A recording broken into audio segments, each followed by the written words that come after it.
Assalamualaikum warahmatullahi wabarakatuh. Selamat siang, salam Salam sejahtera untuk kita wabarakatuh. semua.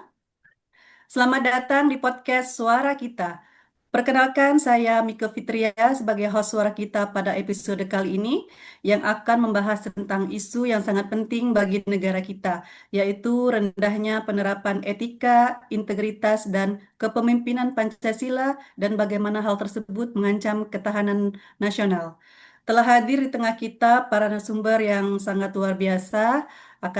Saya perkenalkan satu persatu.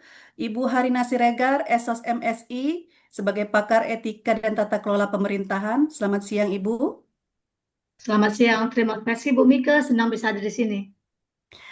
Bapak Denny Sahid, SIPMSI, praktisi kepemimpinan dan keamanan nasional. Selamat siang, Pak Denny. Selamat siang. Dan tak ketinggalan Bapak Imam Muharsha SH yang akan memberikan perspektif pembahasannya. Selamat siang, Pak. Selamat siang, Bu Mika. Salam hormat. Baik, langsung saja saya akan menanyakan pada Ibu Harina. Ibu bisa jelaskan nggak kenapa penerapan etika dan integritas itu penting bagi ketahanan nasional? Tentu Ibu Mika, etika dan integritas adalah hal yang penting dalam setiap tatanan kehidupan berbangsa. Kalau pejabat publik atau warga negara mengabaikan etika dan integritas, misalnya korupsi, kolusi, atau nepotisme, itu tidak hanya merusak kesehatan masyarakat, tapi juga melemahkan sistem pemerintahan. Ketahanan nasional itu bukan hanya soal kekuatan militer, tapi juga soal kekuatan moral dan sosial bangsa. Begitu Ibu Mika. Menarik ya. Dari sisi kepemimpinan Pancasila, bagaimana rendahnya penerapan nilai-nilai ini bisa mengancam keamanan dan ketahanan negara, Pak Denny? Kalau kita lihat dari kepemimpinan Pancasila, salah satu prinsipnya adalah keadilan sosial dan persatuan. Jika pemimpin gagal mempraktikkan nilai-nilai ini, maka muncul ketimpangan, konflik horizontal, dan ketidakpercayaan terhadap pemerintah.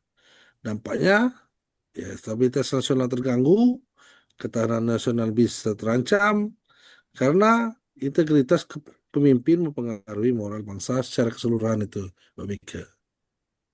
Baik. Bagaimana dari perspektif pembahas kita, Pak Imam? Apa saja indikator rendahnya penerapan etika dan kepemimpinan Pancasila yang bisa kita amati di masyarakat?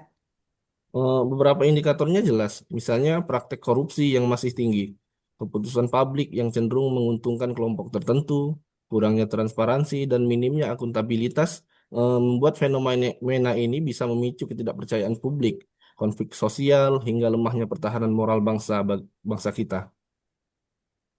Betul Pak Imam, saya ingin menambahkan rendahnya integritas juga berdampak pada birokrasi. Layanan publik menjadi tidak efektif, pembangunan terhambat, dan akhirnya rakyat merasakan ketidakadilan, ketahanan nasional pun tergerus perlahan-lahan. Seperti itu Bu Mika. Pak Denny, bagaimana cara pemerintah dan pemimpin bisa memperkuat etika dan kepemimpinan Pancasila untuk menjaga ketahanan nasional? Sebenarnya ada beberapa langkah ya Mbak Mika ya. Pertama, itu pendidikan karakter sejak dini agar generasi muda memahami nilai Pancasila. Kedua adalah penerapan good governance dan sistem akuntabilitas yang ketat di pemerintahan. Dan terakhir ini ketiga penegakan hukum. Nah ini sangat penting sekali untuk penegakan hukum yang tegas terhadap pelanggaran etika dan integritas. Kombinasi ketiga ini bisa memperkuat moral dan kepemimpinan bangsa. Itu menurut saya itu Mbak Mika. Saya ingin menambahkan, Mbak Mika, boleh? Ya, silakan. Ya. Boleh, Pak Imam? Di lapangan penting juga ada role model leadership. Pemimpin yang menunjukkan integritas dan etika yang akan membentuk budaya kerja yang sehat, sehingga dapat meningkatkan kepercayaan publik dan secara tidak langsung memperkuat ketahanan nasional. Itu, Mbak Mika. Ya, saya setuju juga itu untuk role model leadership. Terakhir, Ibu Harina, apa pesan penting yang ingin disampaikan kepada pendengar terkait hal ini? Pesan saya sederhana, Bu Mika.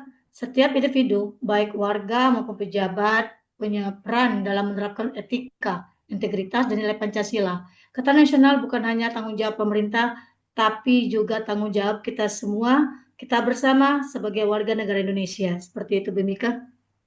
Saya sangat setuju ya. Saya menambahkan sedikit Bu Mika.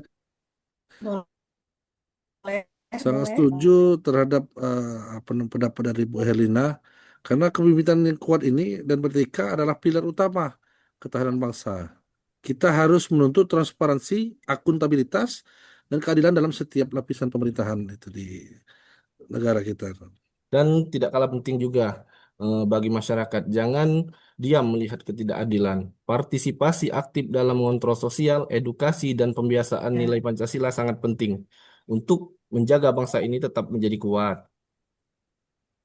Terima kasih untuk para narasumber kita dan dan Bapak pembahas. Semoga diskusi hari ini membuka mata kita semua bahwa etika, integritas, dan kepemimpinan Pancasila bukan sekedar slogan, tapi fondasi ketahanan nasional. Terima kasih sudah mendengarkan suara kita. Sampai jumpa di episode berikutnya. Terima kasih Bapak, Ibu. Terima Terima kasih. kasih, Bu. Terima kasih, Sampai Bu jumpa. Mika. Salam, Mika. Jumpa. Assalamualaikum. Waalaikumsalam. Salam. Yo.